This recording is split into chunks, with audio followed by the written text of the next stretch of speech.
Hi, welcome to howtod&d. My name is Fred Wheeler and today I have a guest, John Shackle. And John Shackle is going to talk about Dungeons & Dragons with me, or Dungeons & Dragons 5e, and the player tips and tactics that you can use in your game. And this particular one is try to use ranged attacks when you can, and we're talking about a situation where you're dealing with a lot of distance, where you're not up close. You know, it's not going to take them like one round to get into melee combat with you. They're going to have to cross like a battlefield of some kind, and that's your opportunity to actually pepper them with long range fire. Longbows, if you can use a longbow, have one. If you can't use a longbow, get yourself a light crossbow, or make sure you have some long range spells that you can utilize as well. What do you have to say? I was going to say that's exactly the same thing.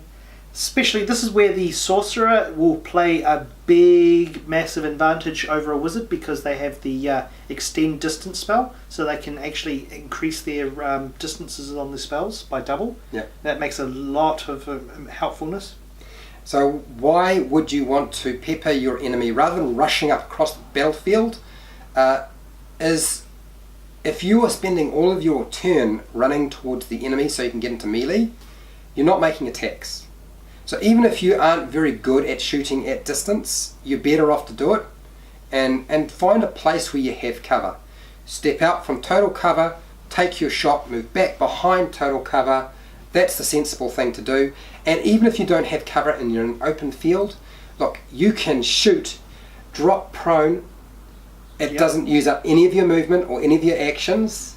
You can do it, that's not a problem. And then you can stand up on your next turn and it uses half your speed. Exactly, and especially if you're not moving, it doesn't really matter. It doesn't matter, it's perfectly fine. Makes it much harder for you to be hit if you're prone or behind total cover. Total cover, they probably can't hit you at all.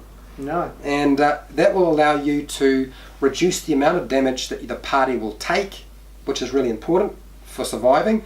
And you can probably deal with a much larger and more superior fighting force compared to yourself when you're fighting at range like that. Yeah, I mean, who wants to face 100 zombies heading towards you, or you just pepper them with everything you got and then wait for the one to come towards you? Yeah. And the other thing to remember too is that artillery in any engagement has always been the winning factor, the thing that determines whether a force or army will work really well and be successful and have any kind of victory. Yep. You know, cannons, you know, they've always worked well. The longbow for years was like the winning tool. You just, everything that had to move across that battlefield was getting absolutely hammered. And not everybody could walk around and plate mail. Yep. Yeah. So yeah, that's my advice to you, is try to use ranged attacks, particularly when you're dealing with long distances.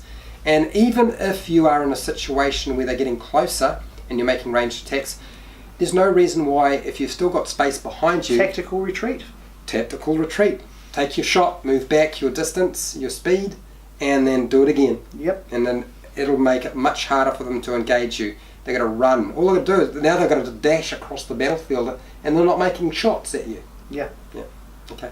So if you found this video helpful or informative, please share, like and subscribe if you haven't done so already. Look, if you have any questions about using ranged attacks, put them in the comments. I will do my best to answer those questions. Do you have anything to add, John? No, I think that we've pretty much covered it quite nicely. Yep.